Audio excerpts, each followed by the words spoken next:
प्यारे विद्यार्थियों, साथियों, आज हम बात करेंगे वैधता या औचित्य पूर्णता, जो कि वास्तविक रूप में राजनीति विज्ञान की सबसे महत्वपूर्ण अवधारणा है। क्यों? क्योंकि दुनिया में कोई भी राज्य व्यवस्थाएं क्यों ना हो, जब तक उनको वैधता मतलब जनता की सहमति नहीं मिलेगी तब तक वो लंबे समय तक शासन नहीं कर सकते। उन्हें वास्तविक रूप में बल का दमन का प्रयोग करना पड़ेगा, और यदि जनता की सहमति है, जन सहमति है, तो वास्तविक रूप में लंबे समय तक शासन किया जा सकता है। उन्हें बल की दमन की आवश्यकता नहीं पड़ती है। इसलिए मैंने कहा है कि राजनीति विज्ञान की वास्तविक रूप में जो ये वैधता या औचित्य पूर्णता है, सबसे महत्वपूर्ण अवधारणा है, जो कि किसी न किसी रूप में कंपटीशन की दृष्टि से भी बहुत महत्वपूर्ण है। इसी के साथ में स्नातक स्तर, स्नातकोत्तर स्तर के विद्यार्थियों से भी किसी न किसी रूप में इससे संबंधित प्रश्न अवश्य ही पूछा जाता है। तो आज हम किसकी बात करेंगे? वैधता, या इसे औचित्य पूर्णता भी कहते हैं। क्या कहते हैं? औचित्य पूर्णता भी कहते हैं। तो प्लीज़ सर्वप्रथम हमारे YouTube चैनल को सब्सक्राइब कीजिए। आशा करता हूँ आपने सब्सक्राइब कर दिया होगा। Thank you very much. वैधता, तो यहाँ मैं सर्वप्रथम सामान्य रूप में आपको बताना चाह रहा हूँ कि देखो, वैधता होती क्या है, वैधता है क्या चीज़, समझे। हम कोई परिभाषा नहीं दे रहे हैं यहाँ, सामान्य रूप में मैं मेरे प्राणों से प्यारे विद्यार्थियों को सारी अवधारणा इस रूप में समझाऊंगा कि आसानी से आपकी समझ में आ जाए। देखो, वैधता या औचित्य पूर्णता का सामान्य सा अभिप्राय होता है कि वास्तव में जो राज व्यवस्था होती है, मतलब जो शासक पक्ष होता है, जो राजव्यवस्था होती है, संकुचित शब्दों में सरकार भी कह सकते हैं, लेकिन उसे राजव्यवस्था कहेंगे तो अति उत्तम होगा। शासक पक्ष या राजव्यवस्था को जनता के द्वारा जो सहमति दी जाती है, जनता के द्वारा जो सहमति दी जाती है, वो सहमति ही वैधता कहलाती है। अर्थात एक प्रकार से मैं कहना चाहूँगा कि ये वैधता शासक और शासित, क्या कह रहा हूँ, शासक और शासित, शासक जो शासन करते हैं, शासित जो वास्तविक रूप में शासक पक्ष द्वारा आदेश दिए जाते हैं उनका जो पालन करते हैं, ठीक है। शासक और शासित पक्ष के बीच में एक प्रकार का समझौता है, अर्थात वास्तविक रूप में जनता के द्वारा शासक पक्ष को अपनी सहमति इस आधार पर दी जाती है कि ये हमारे लिए जो कानून बनाएंगे, नियम बनाएंगे, वो हमारे हित में होंगे, जनहित में होंगे, जन कल्याण के लिए होंगे। समझ गए? तो इसका मतलब वैधता क्या है? शासक और शासित पक्ष के बीच में एक प्रकार का समझौता है, या हम कहेंगे कि शासक पक्ष को या राज्य व्यवस्था को जनता के द्वारा जो अपनी सहमति दी जाती है ना भाई, वो ही वैधता है, वही औचित्य पूर्णता है।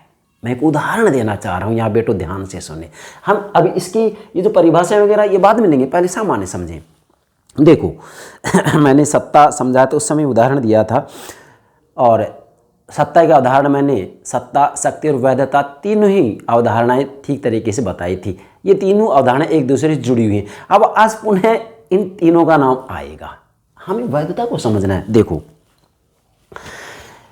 मैं एक राजनीतिक व्यक्ति हूँ, समझें, मैं एक राजनीतिक व्यक्ति हूँ, पॉलिटिकल मैन मीन्स मैं किसी भी पार्टी से, चाहे वो बीजेपी हो, कांग्रेस हो, भारत के संदर्भ में कह रहा हूँ मैं। अब मैं कांग्रेस से एक उम्मीदवार हूँ या बीजेपी से, क्योंकि किसी भी पार्टी विशेष के पक्ष या विपक्ष में हम नहीं हैं, हम निष्पक्ष रूप में अध्ययन करेंगे, और राजवैज्ञानिक का, प्राध्यापक का ये कर्तव्य है कि राजनीतिक अध्ययन निष्पक्ष रूप में करे, किसी भी रूप पक्षपात नहीं होना चाहिए। तो मैं किसी पार्टी का हूँ, मीन्स कांग्रेस का माने, बीजेपी का माने, आपके ऊपर है। मैं उम्मीदवार हूँ, अब मैं चुनाव लड़ रहा हूँ। तो बताइए, अब मैं चुनाव लड़ूंगा तो मेरा उद्देश्य क्या होगा? चुनाव जीतना। और चुनाव किस लिए जीतना चाह रहा हूँ? मैं सत्ता में जाना चाह रहा हूँ। मैं सांसद बनना चाह रहा हूँ, मैं मंत्री बनना चाह रहा हूँ, मैं प्रधानमंत्री बनना चाह रहा हूँ, जो भी है। अब जनता के सामने जाएंगे तो हम हमारा घोषणा पत्र लेके जाएंगे कि भाई अगर आपने हमें अपना मत दिया तो हम आपकी ये मांगे पूरी करेंगे, ये हमारा घोषणा पत्र है। अब जनता ने हमें अपना मत दे दिया, जनता ने अपना मत हमें दिया है, तो वास्तविक रूप में अब जिस दल से मान लीजिएगा मैं उसको स्पष्ट बहुमत मिल गया, तो फिर क्या हो गया, हमने शक्ति का प्रयोग किया, आर्थिक शक्ति का, राजनीतिक शक्ति का, समझ रहे हैं नहीं, आर्थिक शक्ति का, विचारधारात्मक शक्ति का। यहाँ वास्तविक रूप में शक्ति का प्रयोग इस रूप में किया है कि वो हमारी बातों को मान लें। मैंने कहा था ना शक्ति क्या है, जब एक पक्ष दूसरे पक्ष से अपने अनुरूप कार्य करा लेता है। तो मैंने अपने अनुरूप मतदाताओं को प्रभावित किया और उन्होंने मुझे मत दिया और मेरी पार्टी को बहुमत प्राप्त हो गया, हमारी सरकार बन गई, हम सत्ता में आ गए। अब देखो हम सत्ता में आ गए, अब कानून बनाएंगे, कानून बनाने का आदेश देने का हमें अधिकार है, हमें सत्ता में भेज दिया ना। अब यहाँ भाई सहमति किसने दी है, जनता ने दी है ना। तो वास्तविक रूप में जनता की जो ये सहमति है ना, हमें जो मत दिया है, अपना समर्थन दिया है, जनता की जो ये सहमति है ना, वो सहमति ही मनोवैधता है, वो सहमति क्या है, वैधता है। इसको आपको ध्यान में रखना है। अब मैंने जो एग्जाम्पल दिया ना, इसमें शक्ति, सत्ता, वैधता तीनों अवधारणाएं आ जाती हैं। ठीक है भाई, मैं मतदाताओं को प्रभावित करने के लिए आर्थिक शक्ति का या विचारधारात्मक शक्ति का प्रयोग करूंगा। आर्थिक शक्ति के इस रूप में करूंगा कि उनको वास्तविक रूप में धन का वितरण करूंगा, या किसी भी रूप में जो गरीब वर्ग है उनको कैसे भी किसी न किसी रूप में प्रभावित करूंगा। विचारधारात्मक शक्ति का प्रयोग करूंगा, उनके सोचने समझने के ढंग को प्रभावित करूंगा। इसका मतलब ये होगा, अब इसके आधार पर उन्होंने मुझे अपना मत दिया तो वास्तविक रूप में शक्ति ही क्या बन जाती है, फिर सत्ता बन जाती है। मतलब जब शक्ति को संस्थागत रूप दे दिया जाता है तो सत्ता बन जाती है। और वास्तविक रूप में शक्ति के साथ जब वैधता जुड़ जाती है, जनता की सहमति, समझे, जब शक्ति के साथ वैधता जुड़ जाती है, जनता की सहमति जुड़ जाती है तो सत्ता बन जाती है।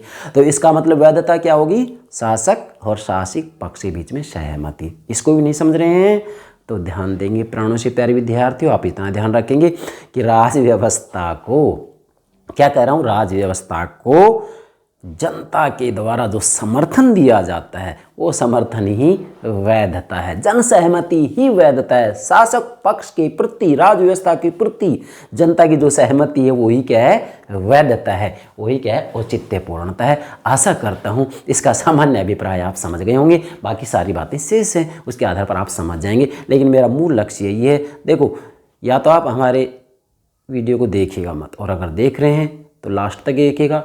जब तक आप लास्ट तक नहीं पहुंचेंगे उस अवधारणा का निचोड़ नहीं निकलेगा। प्लीज़ ये बात आप ध्यान दीजिएगा। मैं पूर्ण ईमानदारी से प्रयास करूंगा कि जो भी अवधारणा मैं आपको समझा रहा हूँ, अवधारणा आपकी समझ में आएगी, मेरा पूर्ण विश्वास है। चलिए, अब सामान्य अर्थ समझ में आएगा ना। फिर कह रहा हूँ भाई वैधता क्या है, आप समझिए। वैधता क्या है, सामान्य रूप में कोई परिभाषा वगैरह नहीं लेनी यहाँ पर, मैं सामान्य रूप में बता रहा हूँ। वैधता क्या है, आप इतना ध्यान रखेंगे कि राज्य व्यवस्था को, पॉलिटिकल सिस्टम को, शासक पक्ष को, सरकार को, आप तो समझे, सरकार शब्द संकुचित होगा थोड़ा, राज्य व्यवस्था कहेंगे तो अति उत्तम होगा। फिर मैं कह रहा हूँ राज्य व्यवस्था को, शासक पक्ष को जनता की जो सहमति दी जाती है ना, जन समर्थन जो दिया जा रहा है, वो जन सहमति या समर्थन ही क्या है, वैधता है। या शासक और शासित पक्ष के बीच में एक प्रकार का ये समझौता है, वैधता। कैसे कि जनता वास्तविक रूप में जीना चाहती है तो उसे जीवन का अधिकार हो, स्वतंत्र रहे, इसके लिए वास्तविक रूप में सरकार को कर देते हैं और सरकार के द्वारा जो आदेश दिए जाते हैं उन आदेशों का पालन करते हैं,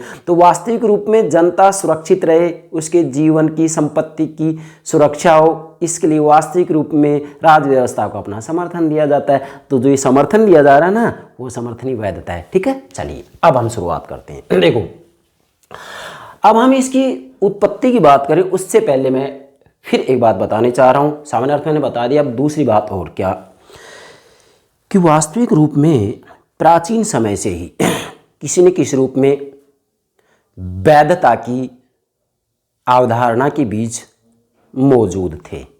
कैसे, जब हम प्लेटो का अध्ययन करते हैं तो प्लेटो ने जो अपना न्याय का सिद्धांत दिया है वो वास्तविक रूप में राज व्यवस्था का जो वैधता का आधार माना है, प्लेटो ने न्याय को माना है।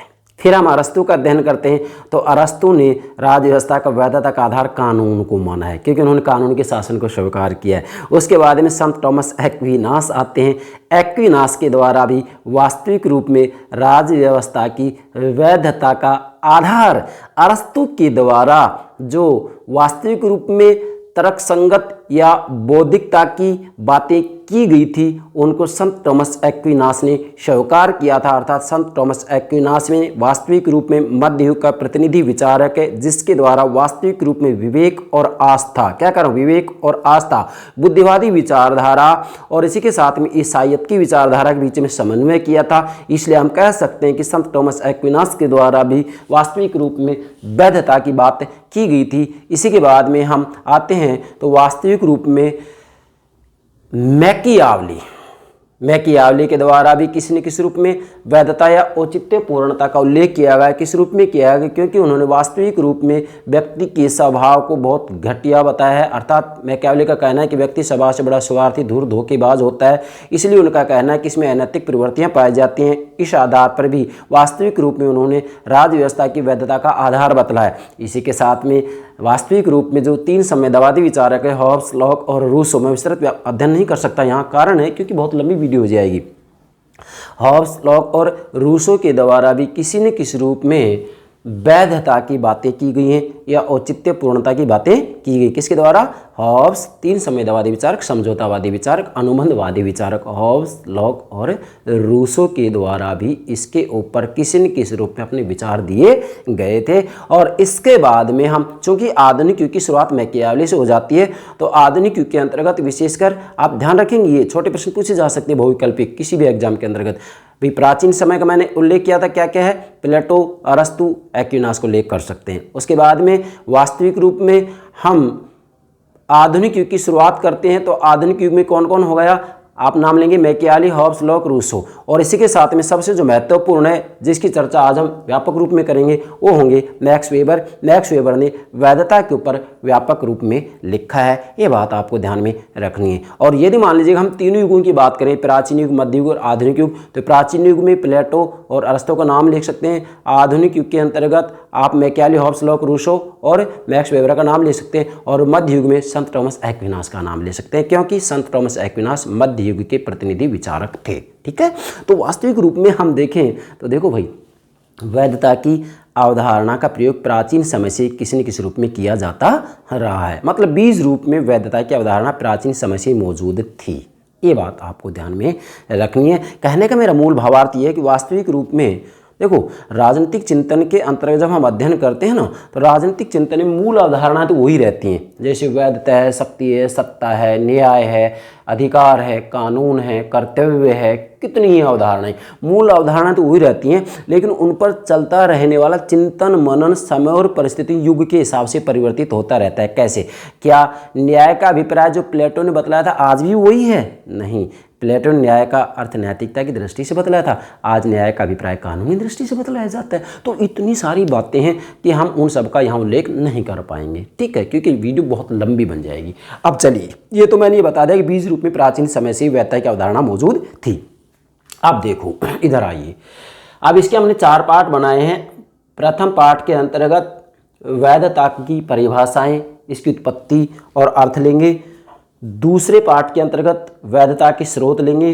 तीसरे में वैधता के प्रकार लेंगे और चौथे में वैधता की प्रकृति, लक्षण, विशेषताएं लेंगे। ठीक है, 4 बातें लेंगे। चलिए, अब देखो, वैधता अंग्रेजी में क्या कहें इसको? लेजिटिमेसी। नोट कीजिएगा, क्या कहेंगे? लेजिटिमेसी। लेजिटिमेसी का हिंदी अर्थ क्या होता है? वैधता। अब देखो, लेजिटिमेसी शब्द की उत्पत्ति लैटिन भाषा के शब्द, नोट करेंगे, लेजिटिमस से हुई है। किससे हुई है? लेजिटिमस से हुई है। और लेजिटिमेसी का हिंदी अर्थ होता है कानून की दृष्टि से औचित्यपूर्ण होना। नोट करेंगे, कानून की दृष्टि से औचित्यपूर्ण होना, ये इसका शाब्दिक अर्थ हो गया क्या, कानून की दृष्टि से औचित्यपूर्ण होना। लेकिन राजनीति विज्ञान के अंतर्गत वैधता का अभिप्राय केवल इतना ही नहीं लिया जाता है कि कानून की दृष्टि से औचित्यपूर्ण हो, बल्कि इससे थोड़ा आगे बढ़ते हैं और क्या बात जोड़ दी जाती है, मैंने यहाँ नोट भी किया है, लेकिन राजनीति विज्ञान, नोट करेंगे, लेकिन राजनीति विज्ञान में वैधता का संबंध, क्या, वैधता का संबंध शासक एवं शासित के ऐसे मूल्यों एवं विश्वास से भी है जो शासन को न्याय संगत बनाते हैं। ठीक है भाई, शाब्दिक दृष्टि से तो कानून की दृष्टि से औचित्यपूर्ण होना ये वैधता है, लेकिन राजनीति विज्ञान में इससे थोड़ा आगे बढ़ते हुए ये बात तो इसमें सम्मिलित रहेगी, लेकिन और बात इसमें जोड़ी जाएगी। क्या जोड़ी जाएगी, मैंने यहाँ नोट भी कर दिया है, लेकिन राजनीति, ये मैंने शॉर्ट में लिखा है, राजनीति विज्ञान में वैधता का संबंध, मैंने आपको पहले समझा दिया, तो वैधता का संबंध शासक एवं शासित, ध्यान देंगे, शासक एवं शासित के ऐसे मूल्यों एवं विश्वासों भी से भी है जो शासन को न्याय संगत बनाते हैं। मतलब मूल बात यहाँ ये है कि शासक और शासित के मूल्य और विश्वास एक जैसे होते हैं, इनमें किसी भी रूप में कोई टकराव नहीं होता है। तो कहने का मेरा भावार्थ ये है कि ये वैधता का सामान्य अभिप्राय होगा, अर्थात लेजिटिमेसी शब्द आखिर है क्या, तो इसके अंतर्गत ये दोनों बातें सम्मिलित होंगी। यदि आप राजनीति विज्ञान के विद्यार्थी हैं तो केवल यहीं तक सीमित नहीं रहेंगे कि कानून की दृष्टि से औचित्यपूर्ण नहीं, बल्कि इसमें शासक एवं शासित के ऐसे मूल्यों विश्वास से भी है जो शासन को न्याय संगत बनाते हैं। ठीक है, ये जो शब्द है, इस शब्द का सामान्य अभिप्राय मैंने बतला है, नोट कीजिएगा। ठीक है, नोट कर लिया होगा, आगे बढ़ते हैं। अब इसकी परिभाषाएं लेते हैं। मैंने इसकी 3 परिभाषाएं दी हैं जो कि किसी भी दृष्टि से आप देखिएगा कंपटीशन पूछी जाती हैं तो इन तीनों परिभाषाओं में से ही प्रश्न किसी न किसी को पुटअप किया जाता है। और यदि स्नातकोत्तर स्तर के विद्यार्थी हैं तो तीनों परिभाषाएं नोट करेंगे। पहला हमने लिया जो महत्वपूर्ण परिभाषा है, स्टर्न वर्जन। क्या है, स्टर्न वर्जन। अब देखो, किसी की परिभाषा लें, आपको एक बात ध्यान रखनी है कि वैधता राज्य व्यवस्था को जनता के द्वारा जो समर्थन दिया जाता है, जो सहमति दी जाती है ना, वो सहमति ही वैधता है बस, या शासक और शासित पक्ष के बीच में एक प्रकार का समझौता है। हम मान लीजिएगा, मैं एक उम्मीदवार को उदाहरण दे चुका हूँ, अब दूसरे रूप में दूँ, मैं एक मतदाता हूँ, तो मैं किसी पार्टी को अपना मत दे रहा हूँ तो किस आधार पर दे रहा हूँ कि भाई हमारी ये मांगे, इन मांगों को आप पूरी कीजिएगा। अब इस आधार पर समझौता हो रहा है कि ठीक है, आप हमें अपना मत दे दीजिएगा, हम ये मांगे पूरी कर देंगे। और अगली बार जब हम देखते हैं कि उन्होंने हमारी मांगे पूरी नहीं की हैं तो अगली बार उनको अपना समर्थन नहीं देंगे। तो एक प्रकार से शासक और शासित के बीच में समझौता है, या राज्य व्यवस्था के प्रति जनता का जो समर्थन होता है, सहमति होती है, वो सहमति ही वैधता है। बार बार कह रहा हूँ, जन सहमति ही वैधता है। तो ईस्टर्न वर्जन क्या कह रहे हैं, नोट करें। वैधता, देखो यहाँ वैधता के स्थान पर ईस्टर्न वर्जन में औचित्यपूर्णता का है, बात एक ही है। ठीक है, वैधता या औचित्यपूर्णता। वैधता शासन की शक्ति का ऐसा आधार है, शासन की शक्ति का ऐसा आधार है जिसके अनुसार सरकार को यह चेतना रहती है कि उसे शासन करने का अधिकार है और उसके इस अधिकार को शासितों की सहमति प्राप्त है। बस भाई, वैधता क्या है, वैधता ये है कि जो शासक पक्ष है ना, उसको ये ठीक से एहसास है कि जनता ने हमें अधिकार दिया है, किसका, सत्ता का, भी आप आदेश दें, और इसी के साथ में वास्तविक रूप में उसके इस अधिकार को क्या है, शासितों की सहमति प्राप्त है। तो वही बात आ गई, शासक पक्ष को शासित पक्ष की जो सहमति है ना, वो सहमति तो भाई वैधता है। मैंने बताया था ना आपको, शासक और शासित पक्ष के बीच में जो समझौता होता है ना, वही तो भाई वैधता है। या शासक पक्ष को जनता की जो सहमति दी जाती है ना, या शासित पक्ष के द्वारा शासक पक्ष को जो सहमति दी जाती है ना, वो सहमति, जन सहमति ही, जन समर्थन ही वैधता है। ठीक है, अब आप ये परिभाषा नोट कीजिएगा और इसको 2-3 बार आप दोहराइएगा, आसानी से समझ में आ जाएगा। मैं कह रहा हूँ कि एक परिभाषा ही पर्याप्त होती है समझने के लिए।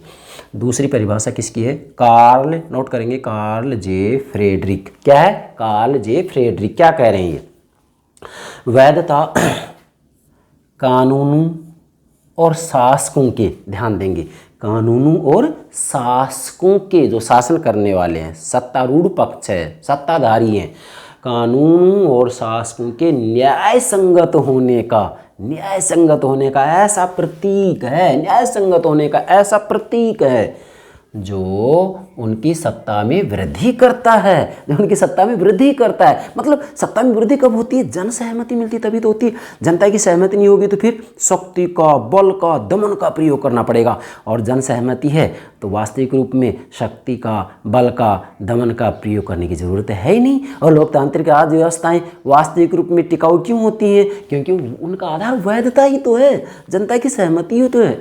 और तानाशाही शासन प्रणालियों में जन समर्थन नहीं होता है, इसलिए उनको वैधता प्राप्त नहीं होती है। और इसी कारण वो किसका प्रयोग करते हैं? बल का, दमन का प्रयोग करते हैं कि नहीं? ठीक है, अब आगे बढ़ें। तीसरी परिभाषा क्या है? एस.एम. लिपसेट, नोट कीजिएगा, एस.एम. लिपसेट, नोट करें, एस.एम. लिपसेट। चलिए, ये क्या परिभाषा दे रहे हैं? औचित्य पूर्णता मतलब वैधता। औचित्य पूर्णता का अर्थ है व्यवस्था की ऐसी क्षमता से है, व्यवस्था, सिस्टम, व्यवस्था की ऐसी क्षमता से है, ऐसी क्षमता से है जिसके द्वारा यह विश्वास पैदा किया जाता है और इसे इस तरह रखा जाता है कि मौजूद राजनीतिक संस्थाएं समाज के लिए सर्वाधिक उचित हैं। इसका मतलब यही है कि राज्य व्यवस्था को इस आधार पर सहमति दी जा रही है कि वर्तमान समय में क्या जो राजनीतिक संस्थाएं हैं, जैसे व्यवस्थापिका, कार्यपालिका, न्यायपालिका है, ठीक है, जो राजनीतिक संस्थाएं हैं, राजनीतिक संस्थाएं समाज के लिए सर्वाधिक उचित हैं। मतलब ये संस्थाएं जनहित में कार्य कर रही हैं, इसलिए जनता के द्वारा इन्हें अपना समर्थन दिया जाता है। ये एस.एम. लिपसेट की परिभाषा होगी। तो ये 3 परिभाषाएं आप नोट कीजिएगा। एग्जाम में किसी भी रूप में कोई प्रश्न पूछा जाता है तो इससे बाहर नहीं बनने वाला है, ठीक है। और स्नातकोत्तर या स्नातक स्तर के विद्यार्थी हैं वो तो कंप्लीटली इसको नोट करेंगे ही करेंगे। आशा करता हूँ आपने तीनों परिभाषाएं समझ लेंगी और नोट भी कर लिया होगा, ठीक है। अब जो मैंने इसकी सामान्य पृष्ठभूमि तैयार की थी, इसकी जो ये लेजिटिमेसी शब्द है, इसकी उत्पत्ति कैसे हुई, इसका क्या अभिप्राय है, ये मैंने बता दिया। अब इन तीनों बातों को लेते हुए, तीनों बातें मीन्स मैंने सामान्य तरीके से समझाया कि वैधता क्या है, फिर इसकी जो ये शब्द उत्पत्ति है, इसका क्या भावार्थ है समझाया, फिर इसकी परिभाषाएं दी हैं। 3 बातें होंगी नहीं। अब इसके आधार पर क्या लेंगे हम? वैधता का सामान्य अर्थ। भाई अगर यहाँ तक भी आप इसको नहीं समझे तो सामान्य अभिप्राय के आधार पर समझने की वैधता है क्या चीज, क्या है वैधता, लेजिटिमेसी क्या है, what is legitimacy, what do means by legitimacy, आप क्या समझते हैं वैधता से? ध्यान दें। नंबर 1 बिंदु रूप में समझा रहा हूँ, मुन्नो ध्यान देंगे। पॉलिटिकल सिस्टम राज व्यवस्था का अनिवार्य तत्व है। ये क्या? वैधता। वैधता राज व्यवस्था का अनिवार्य तत्व है। देखो जितनी भी लोकतांत्रिक राज व्यवस्थाएं हैं ना, उनका अनिवार्य तत्व वैधता ही तो है। अगर उनको वैधता प्राप्त नहीं है, जनता की सहमति प्राप्त नहीं है, तो फिर वो कहाँ लोकतांत्रिक होंगी? वो तो तानाशाही प्रणालियाँ होंगी। इसलिए वास्तविक रूप में राज व्यवस्था का ये अनिवार्य तत्व है। कौन? वैधता। दूसरा मनोवैज्ञानिक तत्व, अर्थात वैधता एक मनोवैज्ञानिक तत्व है। मनोवैज्ञानिक तत्व इसलिए क्योंकि यहाँ वास्तविक रूप में मूल्यों और विश्वासों के आधार पर राज व्यवस्था को जनता के द्वारा अपनी सहमति दी जाती है, ठीक है भाई। तीसरा क्या बनाया मैंने बिंदु? जनता की सहमति ऐच्छिक होती है। क्या मतलब हुआ? कि वास्तविक रूप में जो ये वैधता है ना, वो वास्तविक रूप में जनता की सहमति ही है। और जो ये जनता की सहमति दी जा रही है, जनता की सहमति किसको दी जा रही है? राज्य व्यवस्था, पॉलिटिकल सिस्टम को। पॉलिटिकल सिस्टम क्या है मैं थोड़ा सा बताना चाहूँगा यहाँ, क्योंकि बार बार ये बात आ रही है। ठीक है, पॉलिटिकल सिस्टम के लिए हम अलग से वीडियो बनाएंगे, लेकिन यहाँ समझें पॉलिटिकल सिस्टम होता है क्या है। What do you means by political system? राज व्यवस्था है क्या चीज़? वास्तविक रूप में राज व्यवस्था उन अंतः संबंधित क्रियाओं का समुच्चय समग्र जिनके द्वारा समाज के लिए बाध्यकारी निर्णय लिया जाता है। दोहराइए, उन अंतः संबंधित क्रियाओं का समुच्चय जिनके द्वारा समाज के लिए बाध्यकारी निर्णय लिया जाता है। और इसमें कौन कौन सम्मिलित हो जाएंगे? व्यवस्थापिका, कार्यपालिका, न्यायपालिका, राजनीतिक दल, दबाव समूह, समाज में जितने भी चाहे अराजनीतिक समुदाय ही क्यों ना हो, यदि वो राजनीतिक प्रक्रिया को प्रभावित कर रहे हैं, निर्णय निर्माण की प्रक्रिया को प्रभावित कर रहे हैं, तो उन सबको पॉलिटिकल सिस्टम के अंतर्गत सम्मिलित कर लिया जाता है। यहाँ केवल इतना ही बतलाएंगे हम, क्योंकि इसकी अलग से वीडियो बनाएंगे, ठीक है।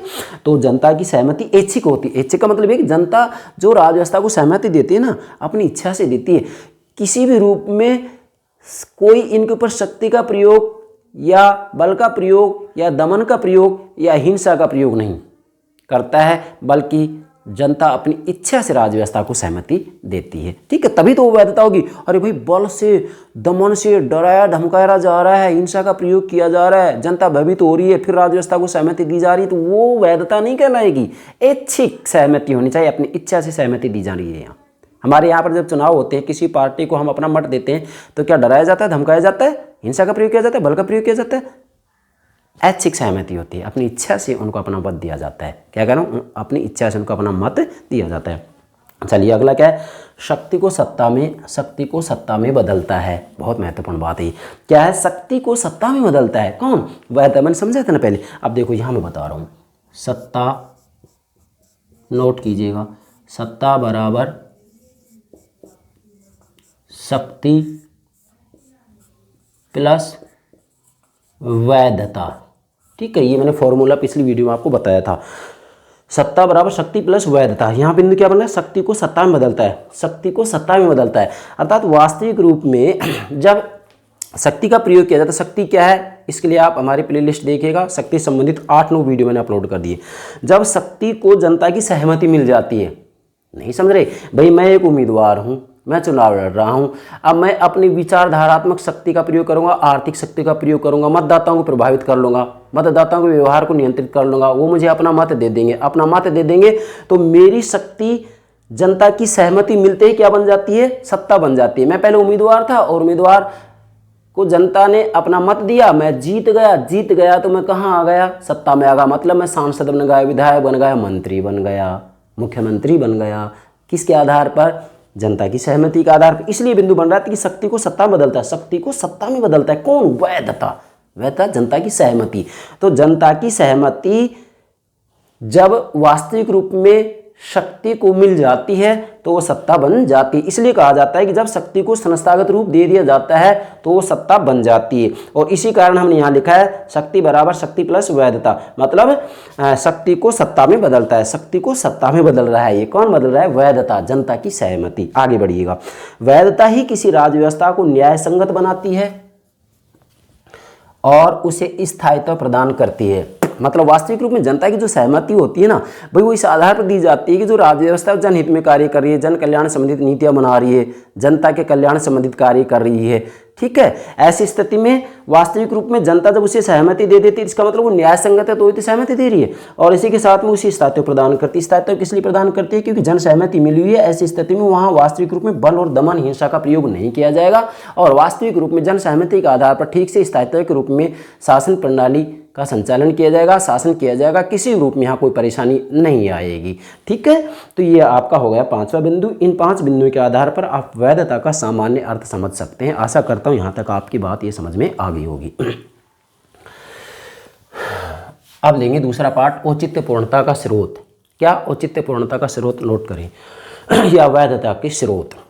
देखो, राज्य व्यवस्था को, क्या बोल रहा हूँ मैं, राज्य व्यवस्था को, पॉलिटिकल सिस्टम को, राज्य व्यवस्था को जिन आधारों पर नोट करेंगे, जिन आधारों पर जनता अपनी सहमति देती है, उसे ही वैधता या औचित्यपूर्णता के स्रोत कहा जाता है, ठीक है। अब यहाँ स्रोत के अंतर्गत हम मैक्स वेबर की बात करेंगे विशेषकर। मैक्स वेबर ने वैधता के 3 स्रोत बतलाए मुख्यतः। कितने, वैधता के 3 स्रोत बतलाए। हालांकि यहाँ पर हम 4 स्रोतों की बात करें क्योंकि आधुनिक समय में इसको भी स्वीकार कर लिया गया, विचारधारा को भी। तो मैक्स वेबर ने 3 स्रोत कौन कौन से बतलाए हैं वैधता के, परंपरा। इसका मतलब क्या है कि वास्तविक रूप में यहाँ राज्य व्यवस्था को जनता के द्वारा जो सहमति दी जाती है इस आधार पर दी जाती है कि परंपरा से ऐसा होता आया है। जैसे कि वास्तविक रूप में राजा को जब जनता की सहमति दी जाती है, राजतंत्र को जनता के द्वारा स्वीकार किया जाता है, तो इस आधार पर स्वीकार किया जाता है कि वास्तविक रूप में राजा ईश्वर का प्रतिनिधि है, ईश्वर का प्रतिनिधि है। इस परंपरा के आधार पर इसे जनता के द्वारा अपना समर्थन जब दिया जाता है तो यही क्या है, वैधता का परंपरागत स्रोत है। दूसरा, संविधान एवं बुद्धि संगत कानून। यहाँ वास्तविक रूप में संविधान और कानून के आधार पर जो निर्वाचित शासन होता है उस निर्वाचित शासन को जनता की सहमति दी जा रही है, उसे स्वीकार किया जा रहा है, तो ऐसी स्थिति में उसे संविधान एवं बुद्धि संगत कानून का स्रोत माना जाएगा। अर्थात वैधता का जो तीसरा स्रोत क्या है, संविधान एवं बुद्धि संगत कानून। और तीसरा स्रोत क्या है, ये दूसरा हो गया। तीसरा स्रोत क्या है, चमत्कार। तीसरा क्या है, देखो पहला परंपरा, दूसरा संविधान बुद्धि संगत कानून, तीसरा क्या है, चमत्कार। इसका मतलब क्या होगा कि जब वास्तविक रूप में राज्य व्यवस्था के अंतर्गत कोई ऐसा व्यक्ति है जो कि वास्तविक रूप में चमत्कारिक व्यक्तित्व का धनी है, इसी के साथ में उसमें नेतृत्व के गुण है, आकर्षक व्यक्तित्व है उसका, और इस आधार पर जनता उसे अपना समर्थन देती है, तो इसे वास्तविक रूप में वैधता का चमत्कार का स्रोत कहा जाएगा, या चमत्कारी स्रोत कहा जाएगा, या करिश्माई स्रोत कहा जाएगा। ठीक है, क्योंकि यहाँ वास्तविक रूप में अपने आकर्षक व्यक्तित्व के आधार पर, अपने नेतृत्व के गुणों के आधार पर जनता में विश्वास जमा लिया है कि वास्तविक रूप में ये नेता जनहित में कार्य करेगा, और ये सोचते हुए जनता जब उसे अपनी सहमति दे देती है तो यह जो सहमति दी जा रही है वह किस स्रोत के आधार पर दी जा रही है, चमत्कार के आधार पर, करिश्मा के आधार पर, आकर्षक व्यक्तित्व के आधार पर, नेतृत्व के गुण के आधार पर। तो ये तीन स्रोत हो गए, ये मैक्स वेबर ने बतलाए हैं। लेकिन आधुनिक समय में एक चौथा स्रोत और स्वीकार किया गया है, और वो है विचारधारा। वास्तविक रूप में यहाँ राज्य व्यवस्था को विचारधारा के आधार पर भी सहमति दी जाती है। कैसे? विचारधारा में वास्तविक रूप में विचारों, मूल्यों, विश्वासों या व्यक्ति और राज्य के आपसी संबंध किस प्रकार के होंगे, इनके बारे में विस्तृत वर्णन होता है, और जनता को कौन सी विचारधारा पसंद आती है, जैसे उदारवादी विचारधारा है, समाजवादी विचारधारा है, इत्यादि ढेरों विचारधाराएं, इनमें कौन सी विचारधारा को जनता पसंद कर रही है, इस आधार पर जब जनता राज्य व्यवस्था को अपनी सहमति देती है, इस आधार पर मतलब विचारधारा के आधार पर राज्य व्यवस्था को अपनी सहमति देती है, तो वह जो स्रोत कहलाएगा वो विचारधारात्मक स्रोत कहलाएगा। ये मैक्स वेबर के तीन स्रोत हो गए, आपसे एग्जाम पूछा जा सकता है। तो मैक्स वेबर के स्रोत कौन कौन से हो गए, तीन स्रोत हो गए। आपसे एग्जाम में पूछा जा सकता है कि मैक्स वेबर ने निम्न में से वैधता का कौन सा स्रोत बतलाया है, इनमें से एक दे दिया जाएगा और तीन बिंदु और दे दिए जाएंगे, तो आपको ध्यान में रखना है। तीन स्रोत हो गए, परंपरा, संविधान, बुद्धि संगत कानून, और तीसरा चमत्कार, चौथा आधुनिक युग के अंतर्गत स्वीकार किया जाता है, अर्थात आधुनिक औद्योगिक और वैज्ञानिक युग के अंतर्गत विचारधारा के स्रोत को भी स्वीकार किया जाता है। तीसरा पार्ट लेंगे वैधता के प्रकार। क्या? अब यहाँ वैधता के प्रकार लेंगे। वैधता के प्रकारों के अंतर्गत वास्तविक रूप में हम एक तो डेविड स्टन की बात करेंगे, एक रॉबर्ट डाहल की बात करेंगे, एक मैक्स वेबर की बात करेंगे, अर्थात तीन विद्वानों ने वैधता के कितने कितने प्रकार बतलाए, इसकी चर्चा करेंगे। वैधता के प्रकार में सबसे पहले लेंगे हम डेविड स्टन। डेविड स्टन ने वैधता के तीन प्रकार बतलाए, नोट करेंगे, संख्या में निश्चित ध्यान होना चाहिए। कितना? डेविड स्टन ने वैधता के तीन प्रकार बतलाए हैं। तीन प्रकार कौन कौन से हैं? विचारधारात्मक औचित्यपूर्णता।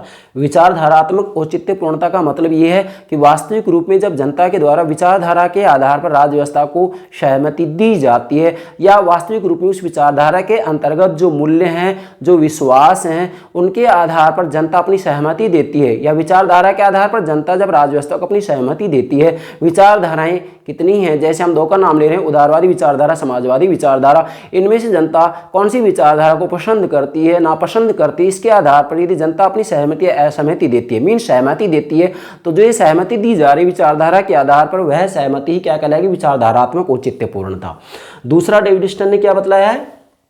संरचनात्मक औचित्यपूर्णता। इसका मतलब यह है कि राज्य व्यवस्था को जब जनता वास्तविक रूप में इस आधार पर सहमति देती है कि वर्तमान समय में जो राजनीतिक संरचनाएं हो जनहित में कार्य करें, ठीक से कार्य करें, मीन्स जैसे व्यवस्थापिका, कार्यपालिका, न्यायपालिका है, वास्तविक रूप में जनता के हित में कार्य करें, जनता के हित में कानून बना रही है, जनता के हित में कानूनों को लागू करें, जनता के हित में न्यायिक निर्णय लिए जा रहे हैं, और इस आधार पर जनता जब राज्य व्यवस्था को अपनी सहमति देती है, तो वो सहमति ही संरचनात्मक औचित्यपूर्णता। संरचनाएं न्यायपूर्वक तरीके से, न्याय संगत तरीके से कार्य कर रही हैं। तो जब संरचनाएं न्याय संगत तरीके से कार्य कर रही हैं, इस बात को सोचते हुए जनता अपनी सहमति देती है राज्य व्यवस्था को, पॉलिटिकल सिस्टम को, शासक पक्ष को, तो वो सहमति ही संरचनात्मक औचित्यपूर्णता कहलाती है। कितने सरल तरीके से समझ में आएगा आपकी, ठीक है। तीसरा क्या है, व्यक्तिक, क्या है, व्यक्तिक औचित्यपूर्णता। इसका मतलब यहाँ यह है कि जब राज्य व्यवस्था के अंतर्गत वास्तविक रूप में जो पदाधिकारी होता है उसको ध्यान में रखते हुए समर्थन ना दिया जाए, बल्कि वास्तविक रूप में इस आधार पर समर्थन दिया जाए कि जो पदाधिकारी है वास्तविक रूप में जनहित में कार्य कर रहा है, जनता को विश्वास हो जाए कि जो शासक पक्ष है वास्तविक रूप में जनहित में कार्य कर रहा है, ना कि उस शासक व्यक्ति विशेष को ध्यान में रखते हुए सहमति नहीं दी जा रही है, बल्कि उस शासक के द्वारा वास्तविक रूप में, उस शासक पक्ष द्वारा वास्तविक रूप में जनहित में कार्य किया जा रहा है, जनता को विश्वास हो जाएगा, जनता को विश्वास हो जाएगा तो ही अपनी सहमति दे। तो ऐसी स्थिति में इस सहमति को क्या कहेंगे, व्यक्तिक औचित्य पूर्णता। क्या कहेंगे, व्यक्तिक औचित्य पूर्णता। मीन्स हम इसको दूसरे रूप में कह सकते हैं कि वास्तविक रूप में यहाँ जो सहमति दी जा रही है, जनता को विश्वास हो रहा है कि उसके अंतर्गत वास्तविक रूप में नेतृत्व का गुण है, नेतृत्व का गुण है, वास्तविक रूप में जनहित में कार्य कर रहा है, वास्तविक रूप में क्या, जनहित में कार्य कर रहा है। इस आधार पर यदि सहमति दी जाती है तो उसे व्यक्तिक औचित्य पूर्णता कहा जाता है। तीसरा क्या है, रॉबर्ट डाहल। रॉबर्ट डाहल ने वास्तविक रूप में वैधता के दो प्रकार बतलाए हैं, उच्च स्तरीय वैधता, निम्न स्तरीय वैधता। नोट कीजिएगा, रॉबर्ट डाहल ने दो प्रकार बतलाए हैं, पिछले कंपटीशन के अंतर्गत पूछा गया था। रॉबर्ट डाहल ने दो प्रकार बतलाए हैं वैधता के, उच्च स्तरीय वैधता, निम्न स्तरीय वैधता। नोट कीजिएगा, उच्च स्तरीय वैधता, निम्न स्तरीय वैधता। उच्च स्तरीय वैधता के अंतर्गत वास्तविक रूप में राज्य व्यवस्था को जनता की जो सहमति दी जाती है वह ऐच्छिक सहमति होती है, किसी भी रूप में उसके ऊपर शक्ति, बल या दमन का या हिंसा का प्रयोग नहीं किया जाता है। जनता ये सोचकर राज्य व्यवस्था को अपना समर्थन देती है कि वास्तविक रूप में यहाँ जो राज्य व्यवस्था है वह जनहित में, जनता के कल्याण के लिए कार्य कर रही है। ये सोचकर यदि जनता अपनी सहमति देती है राज्य व्यवस्था को तो वह उच्च स्तरीय वैधता है। और वास्तविक रूप में है, रॉबर्ट डाहल ने इस आधार पर ही शासन प्रणालियों को भी दो प्रकार की बतलाए। लोकतांत्रिक शासन प्रणाली इसे कहा है जिसके अंतर्गत उच्च स्तरीय वैधता होती है, इसे लोकतांत्रिक शासन प्रणाली भी कहा है। क्यों, क्योंकि यहाँ जो सहमति दी जा रही है ऐच्छिक सहमति है। दूसरा निम्न स्तरीय वैधता, इस निम्न स्तरीय वैधता को इन्होंने ये कहा है कि वास्तविक रूप में यहाँ जो राज्य व्यवस्था होती है जनता उसे वास्तविक रूप में जो सहमति देती है ना, वह सहमति वास्तविक रूप में भय से, डर से, शक्ति, बल और दमन इनसे भयभीत होते हुए अपनी सहमति देती है। इसलिए वास्तविक रूप में यहाँ जो सहमति दी जा रही है वह बल, दमन के आधार पर दी जा रही है। इसी कारण इसे निम्न स्तरीय वैधता कहा गया है। और यह निम्न स्तरीय वैधता कहाँ पाई जाती है, जहाँ तानाशाही शासन प्रणालियाँ होती हैं। इसलिए रॉबर्ट डाहल ने शासन प्रणाली दो प्रकार की बतलाया है, लोकतंत्रीय शासन प्रणाली और तानाशाही शासन प्रणाली। लोकतंत्रीय शासन प्रणाली के अंतर्गत उच्च स्तरीय वैधता होती है, तानाशाही शासन प्रणाली के अंतर्गत निम्न स्तरीय वैधता होती है, क्योंकि इसे वास्तविक रूप में जनता की सहमति प्राप्त नहीं होती है। और जो सहमति प्राप्त होती है वह भी वास्तविक रूप में ऐच्छिक नहीं होती है, बल्कि वहाँ जनता को डराया जाता है, धमकाया जाता है, बल का प्रयोग किया जाता है, शक्ति का प्रयोग किया जाता है, हिंसा का प्रयोग किया जाता है और इस आधार पर जनता अपनी सहमति देती है। जबकि यहाँ पर वास्तविक रूप में जनता अपनी सहमति ऐच्छिक दे रही है, अपनी इच्छा से दे रही है, किसी भी रूप में उसके ऊपर शक्ति, बल, दमन, हिंसा का प्रयोग नहीं किया जाता है। आशा करता हूँ ये बात आपके समझ में आ गई होगी। चलिए तीसरा, मैक्स वेबर। मैक्स वेबर ने वहाँ वास्तविक रूप में जो ये वैधता है, वैधता के तीन प्रकार बतलाए, जैसे इसके तीन स्रोत बतलाए वैसे ही वास्तविक रूप में मैक्स वेबर ने वैधता के तीन प्रकार बतलाए हैं। यहाँ मुझे ज़्यादा समझाने की आवश्यकता नहीं है क्योंकि ये तीनों बिंदु मैंने यहाँ समझा दिए हैं। तो क्या मैक्स वेबर ने वैधता के कितने प्रकार बतलाए हैं, केवल नाम नोट करेंगे। परंपरागत वैधता, संवैधानिक व बुद्धि संगत कानूनी औचित्य पूर्णता और चमत्कारिक या करिश्माई औचित्य पूर्णता। ये तीनों हैं क्या, ये मैंने यहाँ आपको तीनों बिंदु समझा दिए हैं, पुनरावृत्ति करने की जरूरत नहीं है। कहने का भावार्थ है मैक्स वेबर ने वास्तविक रूप में वैधता के तीन ही स्रोत माने हैं ये कि ये, और ये तीन ही इसके प्रकार बतलाए हैं। ये तीनों हैं क्या, मैंने यहाँ आपको ये समझा दी है। ठीक है, आशा करता हूँ यहाँ तक ये बात समझ में आ गई होगी। अब इसका चौथा पार्ट लेते हैं। चौथे पार्ट में क्या लेंगे हम, बिल्कुल सामान्य बात है, वो क्या लेंगे, वैधता की प्रकृति लक्षण या विशेषताएं एक ही बात है, चाहे वैधता की प्रकृति कहिएगा, लक्षण कहिएगा, विशेषताएं कहिएगा। इसके अंतर्गत हमने आपको लिए 4 बिंदु तैयार किए हैं जिससे कि आप समग्र रूप में वैधता की विशेषताओं को समझ सकें। तो वैधता की पहली विशेषता क्या होगी? वैधता व्यक्तिनिष्ठ नहीं है, विश्वासनिष्ठ है। इसका मतलब ये होगा कि वास्तविक रूप में जो वैधता होती है वो व्यक्तिनिष्ठ नहीं है। व्यक्तिनिष्ठ नहीं है इसका मतलब ये है कि यहाँ जनता जो अपना समर्थन दे रही है, अपनी सहमति दे रही है, वह किसी व्यक्ति विशेष को नहीं दे रही है, बल्कि वास्तविक रूप में राज्य व्यवस्था को किस आधार पर सहमति दे रही है, किस आधार पर कि उन्हें विश्वास है कि वास्तविक रूप में शासक पक्ष के द्वारा जो कार्य किया जाएगा, जो नीतियां बनाई जाएंगी वो जनहित में होंगी, इसलिए जनता अपनी सहमति देती है। तो जनता का ये विश्वास है, इसलिए वैधता व्यक्तिनिष्ठ नहीं है बल्कि विश्वासनिष्ठ है। किसी न किसी रूप में कंपटीशन में ये बात पूछी जाती है कि वैधता में से क्या है, व्यक्तिनिष्ठ है, वस्तुनिष्ठ है, दुनिया भर के मतलब 4 विकल्प दे दिए जाएंगे। तो वैधता व्यक्तिनिष्ठ नहीं विश्वासनिष्ठ होती है। दूसरी विशेषता क्या है? वैधता एक मान की आवश्यकता है। यहाँ वैधता एक मान की आवश्यकता है, इसका मतलब ये होगा कि वास्तविक रूप में वैधता एक ऐसा प्रमाणित साधन है जिसके आधार पर ये देखा जाता है, क्या देखा जाता है कि वास्तविक रूप में जो शासक पक्ष है वह वास्तविक रूप में जनता के जो मूल्य हैं उन मूल्यों के अनुरूप ही कार्य करता है। अगर उनके अनुरूप कार्य करता है तो जनता सहमति देगी, और उन मूल्यों, विश्वासों, मान्यताओं के अनुरूप कार्य नहीं करता है तो जनता उसे अपनी सहमति नहीं देगी। इसलिए वैधता एक मान की आवश्यकता है। ठीक है। और तीसरा क्या है? वैधता मात्र वैधानिकता नहीं है। तीसरा क्या है? वैधता मात्र वैधानिकता नहीं है। नोट कीजिएगा। अब वैधता मात्र वैधानिकता नहीं, इसका मतलब ये नहीं है कि राज्य व्यवस्था को जनता जो अपनी सहमति दे रही है इस आधार पर दे रही है कि ठीक है जो कानून बनाए जा रहे हैं वास्तविक रूप में राज्य के द्वारा बनाए जा रहे हैं, और कानून जो बनाए जा रहे हैं कानूनी प्रक्रिया के तहत बनाए जा रहे हैं, इसलिए जनता किसी भी रूप में इसका विरोध नहीं करेगी, समर्थन करेगी। नो, यहाँ वास्तविक रूप में ये देखा जाएगा कि जो राज्य व्यवस्था है, जो शासक पक्ष है, वास्तविक रूप में जनहित में यदि कानून बनाए जा रहे हैं तो ही उन्हें सहमति दी जाएगी, अन्यथा सहमति नहीं दी जाएगी। इसलिए वैधता मात्र वैधानिकता नहीं है, केवल कानूनी नहीं है कि भी कानूनी तरीके से कार्य किया जाए और जनता सहमति देगी। कानूनी तरीके से कार्य किया जाए और वास्तविक रूप में जनता का शोषण किया जाए तो सहमति दी जाएगी? नहीं दी जा सकती है। इसलिए वैधता मात्र वैधानिक या कानूनी नहीं है। चौथा क्या है? वैधता द्वारा शक्ति को सत्ता में परिवर्तित किया जाता है। देखो ध्यान दी, वैधता द्वारा शक्ति को सत्ता में परिवर्तित किया जाता है, ये मैंने पीछे समझा भी दिया आपको। वैधता द्वारा शक्ति को सत्ता में परिवर्तित किया जाता है, ये आपका बिंदु होगा, तो इसको आप इस आधार पर समझ सकते हैं। पीछे मैंने समझा भी दिया है, सत्ता बराबर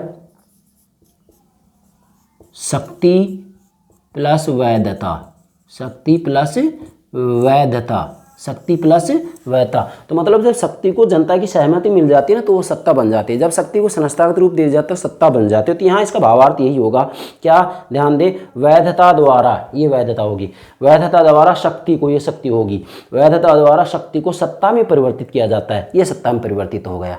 ठीक है।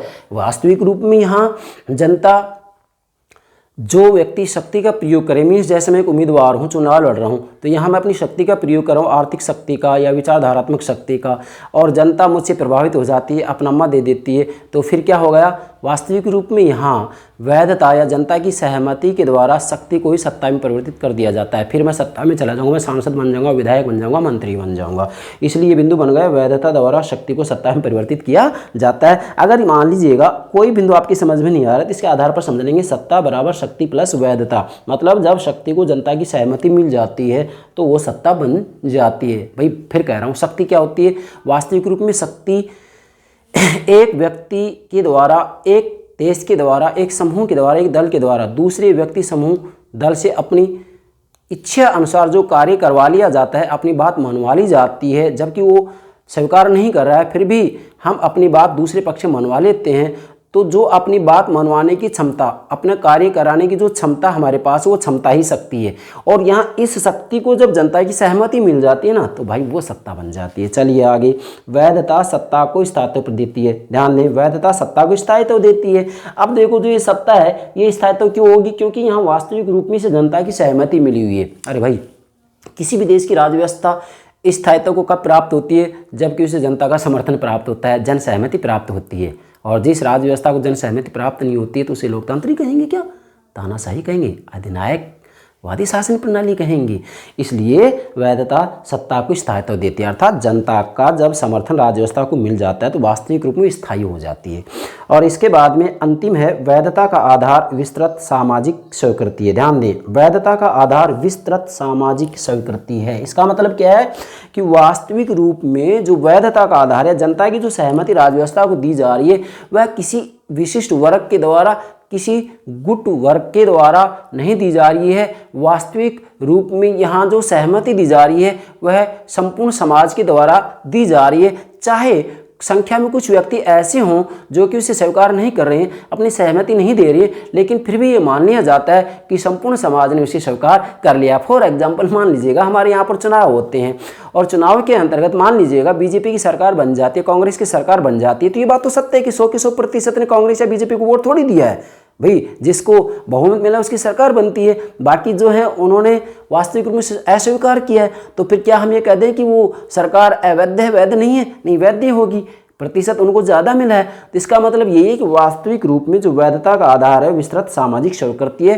किसी गुट विशेष या किसी विशिष्ट वर्ग विशेष की सहमति नहीं होती है, बल्कि यहाँ ये माना जाता है कि वास्तविक रूप में सरकार को, अर्थात यहाँ जिस भी राजनीतिक दल को जनता के द्वारा बहुमत दिया गया है, ये मान लिया जाता है कि पूरे समाज के द्वारा उसे स्वीकार कर लिया गया है।